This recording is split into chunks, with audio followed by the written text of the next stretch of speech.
doing then, mate?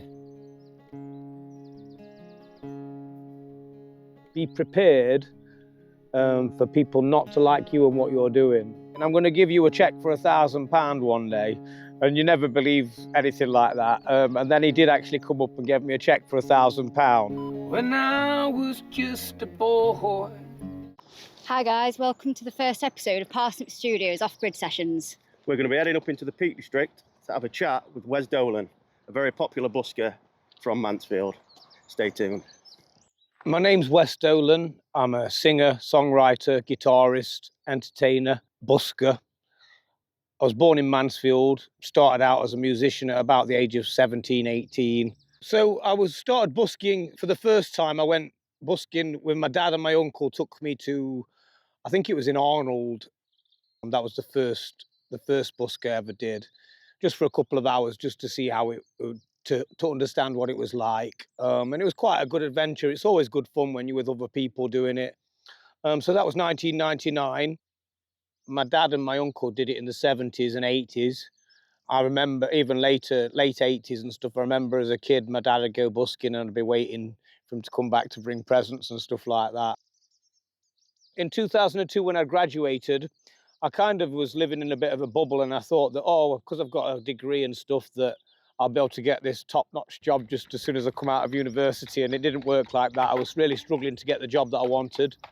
So I did a little bit of busking as soon as I'd graduated from uni, but it was hard back then, and it's all about mindset and discipline and stuff like that to earn a full-time living from it. So I did a number of jobs. I was like working as a canvasser for a windows company for a little while. I worked on the markets doing that as well. And then I got a proper job working at the hospital for 4 or 5 years, which I did enjoy. It was a real feel-good job and very good socially and stuff like that. But I lost a few friends there, and then I lost my uncle there on ITU where I worked in 2007. And we'd played in a band right up until just before he passed away. And that was really what made me think life's too short to be doing something that is just for a job. So that's when I started busking, and it was just busking back then because I didn't really have enough confidence in myself to call myself a musician, I suppose, or to advertise for pub gigs and for weddings and stuff. But slowly but surely people started to come and ask me to play at pubs and at weddings, and I did the film stuff and whatnot. All came from busking. Yeah. So what's the best day you've ever had while busking? Okay, so I'll tell you the best day. I mean, I've had some really good days. There are some, you'd be surprised how ludicrous busking can be sometimes. A guy kept on coming up to me and saying, I'm going to give you a cheque for £1,000 one day. And you never believe anything like that. And then he did actually come up and give me a cheque for £1,000. And I'd done about 2.5 hours, 3 hours busking that day. So I made £67 in coins. And then I got a cheque for £1,000 and it actually cashed. So that day I made £1,067 in 3 hours. So that's a good day's earnings. But that same guy is no longer with us, I don't believe. I've not seen him in a long time. I think he was a war veteran. But he did also come up a few times and give me a couple of £100 as well in cash. So that's the best day I've ever had. So my biggest influences in music would be my dad and my uncle, really. I was, I wouldn't be doing what I do at all. It was a gift that they gave me, really. So I wouldn't be doing any of this if it wasn't for them. So they are my biggest influences. After that, it would be Bob Dylan, and then Bob Marley. So Bob Dylan was my dad's favourite artist, very prolific songwriter. Wrote about all kinds of stuff, and yeah, his lyrics and his character and his voice is definitely something that inspires me. He's my favourite artist. But then when I was about 19, I really did get into, I read a couple of Bob Marley's biographies, and I was really into the idea of Rastafarianism and that kind of stuff. So he was a big influence on me as well. And the way that he was kind of a political activist with his music, he stood up for his rights, literally. So he was a big influence, just in terms of carrying on doing what I do through the hard times, if you know what I mean, because he did it. And I suppose, my uncle and my dad, they both performed right up until like 10 days before they passed away. So did Marley. So yeah, I think I would like to do the same thing, really. So they're the most inspiring people. Also Shane McGowan, Leonard Cohen. They're my main influences.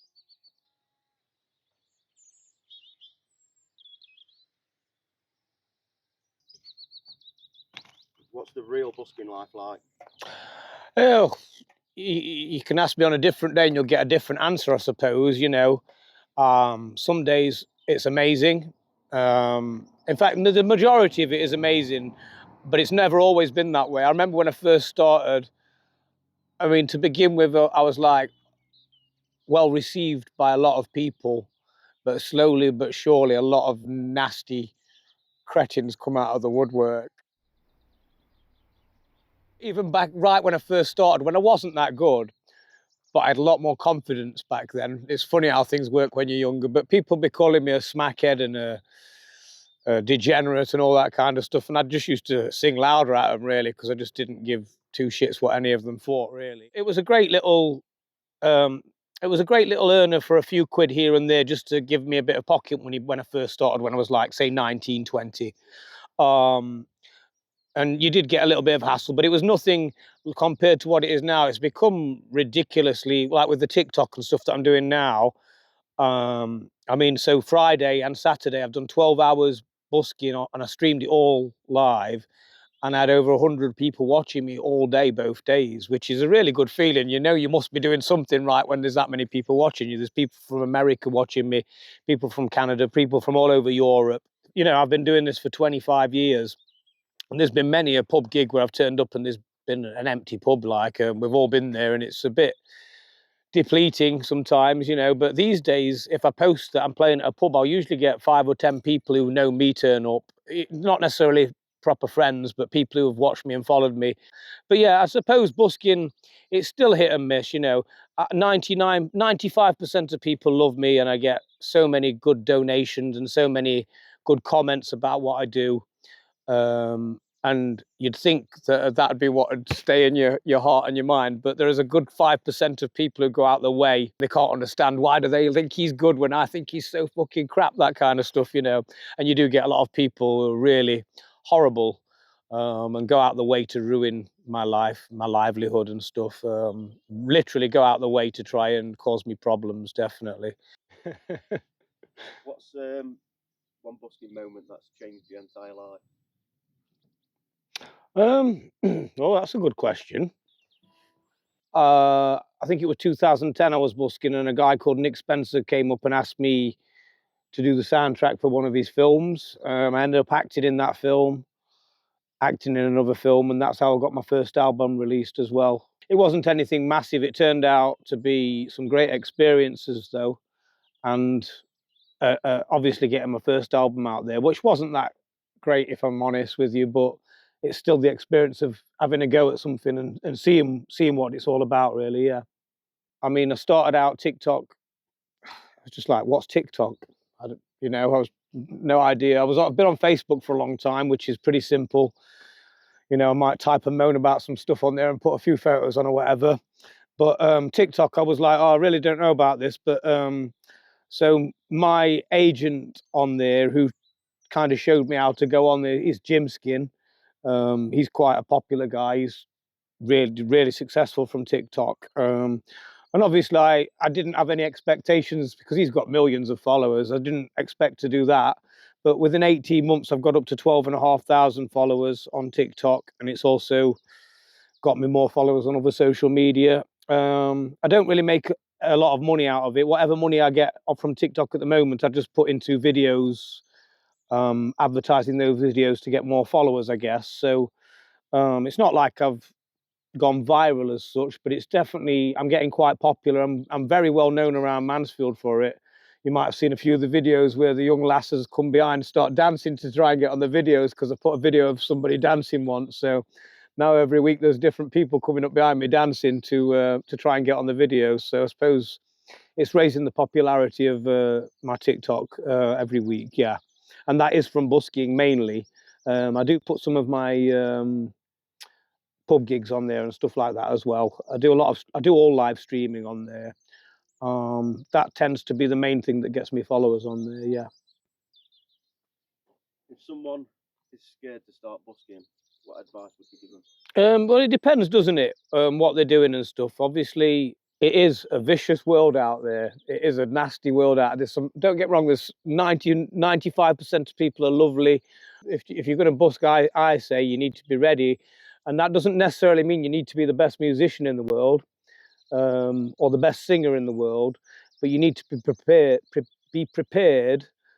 for people not to like you and what you're doing, and you need to accept that. I suppose that's important, because if it doesn't affect you and you just enjoy what you're doing anyway, and whether you might be, when I first started when I was 19, I thought I was brilliant, so that was kind of, ignorance was my bliss. So when people said whatever they said to me, I didn't care, because I thought I was brilliant. So that was my way to get through it when I was younger. But if I had the personality now when I was younger, I would have given up right at the beginning, because I'm a lot more soft to people's opinions these days. And I might have taken it to heart back then, kind of thing. So you do need to be prepared. And believe in what you're doing. You don't have to necessarily believe like I did, because I'm definitely not that good. I'm pretty good at what I do, but I'm not as good as I thought I was, if you know what I mean. But you don't have to necessarily believe you're the best. But if you love what you do and you believe that you're providing a service for people, or you're working on getting better to provide a service for people, then not much can hurt you in words, can it really, if you know what I mean? So yeah, that's what I would say. And then, yeah, just go out and do it, really. Obviously, be courteous to other people who are busking and stuff like that. You know, if somebody's already busking, then go somewhere where you're not within earshot of each other, that kind of stuff. But you can't really judge from one day to the next what's going to happen. You could turn up on a Friday. In fact, it's happened to me. I've turned up on a Friday, and there's been the drug addict who's been in the news recently for threatening me and stuff, and you get that kind of stuff. And then the next day, somebody, three different people might give you a £10 note or a £20 note for a song that they liked, and everybody's treating you really nice. You might get people buy you a sandwich and a coffee, but then the next week you might get somebody complaining and saying that they want you to move on, or they want you to turn it down, that kind of stuff. For example, last Friday I was singing all day for nearly 6 hours. So many positive comments, everybody was loving it. And then just towards the end, I don't know if it was because I was being filmed doing a couple of songs, but a lady walked past and said, "That was far too loud." And I actually said, "Oh dear, you ought to put some earplugs in then." And that was the end of it. I know that sounds cheeky, but I've been singing all day. It's not too loud. It was at a reasonable volume. If it's too loud, then they can try and bring the environmental health out and check what the decibel range is, and it's not going to be too loud. But she had no right to really be so rude, while I was on camera and talking and stuff. So all kinds of things can happen, really.